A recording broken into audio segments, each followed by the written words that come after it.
नाशिकमधल्या खड्ड्यांच्या विरोधात काँग्रेस आक्रमक झाली आहे। नाशिक महानगरपालिका राजीव गांधी भवन याच्या समोर काँग्रेसकडून आंदोलन करण्यात आलं।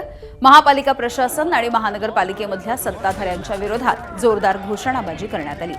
रस्ते अपघातामध्ये मृत्युमुखी पडलेल्यांच्या कुटुंबांना तुटपुंजी मदत न देता भरीव मदत द्यावी आणि तात्काळ नाशिकमधले रस्ते दुरुस्त करावेत अशी मागणी काँग्रेसकडून करण्यात आली आहे।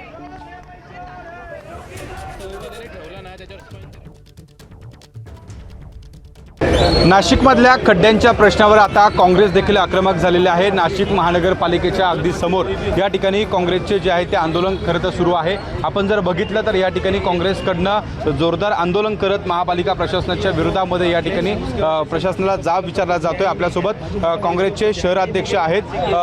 आपण आंदोलन करताय। खरं तर अनेक दिवसांपासून नाशिकमधल्या खड्ड्यांमुळे जवळपास 5 नाशिककरांचा जीव गेलेला आहे।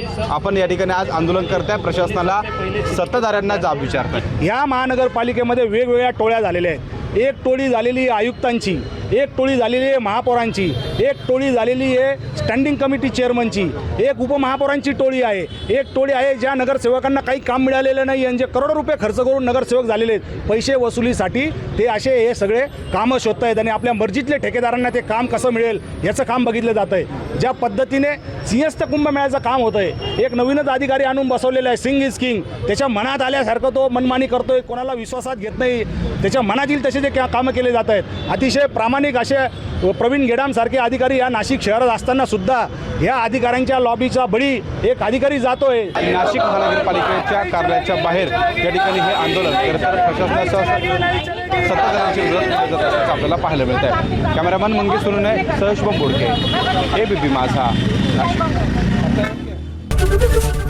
एबीपी माझा, उघडा डोळे बघा नीट।